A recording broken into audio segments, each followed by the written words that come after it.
ഒരു ബിസിനസ് ചെയ്താലോ എന്ന് ചിന്തിക്കാത്തതായിട്ടോ ആഗ്രഹിക്കാത്തതായിട്ടോ ആരും തന്നെ ഉണ്ടാവില്ല.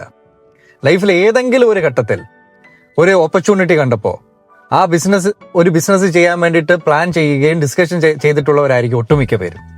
എന്നാൽ എനിക്ക് പറയാനുള്ള നമ്മളെ യങ്സ്റ്റേഴ്സിൻ്റെ അടുത്താണ്, നമ്മളൊരു 20 to 30 ഇയേഴ്സിന് ഇടയ്ക്കുള്ള യങ്സ്റ്റേഴ്സിൻ്റെ അടുത്ത്. നിങ്ങളുടെ ഏറ്റവും best golden time of age ആണ് നിങ്ങൾ കടന്നു പോയിക്കൊണ്ടിരിക്കുന്നത്. നിങ്ങൾക്കൊരു സംരംഭം തുടങ്ങാൻ ആഗ്രഹമുണ്ടെങ്കിൽ, നിങ്ങൾ ഒരു സംരംഭം തുടങ്ങാൻ വേണ്ടിയിട്ട് നിങ്ങൾ ശ്രമിച്ചുകൊണ്ടിരിക്കുകയാണെങ്കിൽ, never go back. This is your best time.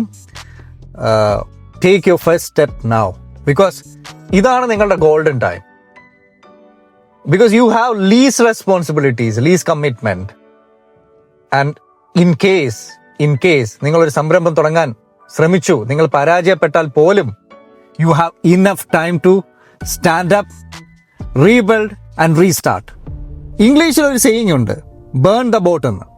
പണ്ട് ഏൻഷ്യൻ കാലഘട്ടത്തിൽ യുദ്ധങ്ങളിൽ ഉപയോഗിച്ചിരുന്ന ഒരു വാക്കാണ് അത്. ഈ പണ്ട് കാലത്ത് സോൾജേഴ്സ് അവരുടെ വേറൊരു ഐലൻഡിലേക്ക് അറ്റാക്ക് ചെയ്യാനായിട്ട് പോകുമ്പോൾ, അല്ലെങ്കിൽ അത് കോൺകർ ചെയ്യാനായിട്ട് പോകുമ്പോഴത്തേക്ക്, അവർ ആ ഐലൻഡിൽ എത്തിയതിനു ശേഷം ആ സോൾജേഴ്സ് അവർ വന്ന ബോട്ടുകൾ, അവരുടെ സ്വന്തം ബോട്ടുകൾ തീ വെച്ച് നശിപ്പിച്ച് കളയും.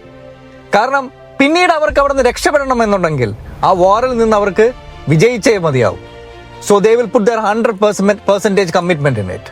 അതുപോലെ തന്നെയാണ് നമ്മുടെ ലൈഫിൽ എന്ത് കാര്യങ്ങളും. നമ്മൾ ഒരു കാര്യം ചെയ്യാനായിട്ട് തുടക്കം വെക്കുമ്പോൾ, നമുക്കിപ്പോൾ ഒരു സൈഡിൽ നമുക്കൊരു ജോലിയുണ്ട്, നമുക്ക് ജോലിയും ബിസിനസ്സും കൂടെ ആയിട്ട് കൊണ്ടുപോകാം എന്ന് വിചാരിക്കുമ്പോൾ, നമ്മൾ ആ ബിസിനസ്സിൽ ഇടുന്ന ഒരു കമ്മിറ്റ്മെന്റ് അത് നമുക്ക് 100% ഇടാൻ പറ്റുമോ എന്നുള്ളതിൽ സംശയമാണ്. പക്ഷെ നേരെ മറിച്ച് നമുക്ക് ഒരു വഴിയുമില്ല, നമുക്ക് ഇതിനപ്പുറത്ത് കടന്നേ പറ്റുമെന്നുണ്ടെന്നുണ്ടെങ്കിൽ you will put your 100% commitment and you will find ways to come out of it. അപ്പോൾ മക്കളെ, എനിക്ക് പറയാനുള്ളത്, നിങ്ങളുടെ ഏറ്റവും ബെസ്റ്റ് ടൈമാണ്. Take your first step, and if you are having very big dreams, let all the big dreams come true with God's grace. Bless you all. Thank you.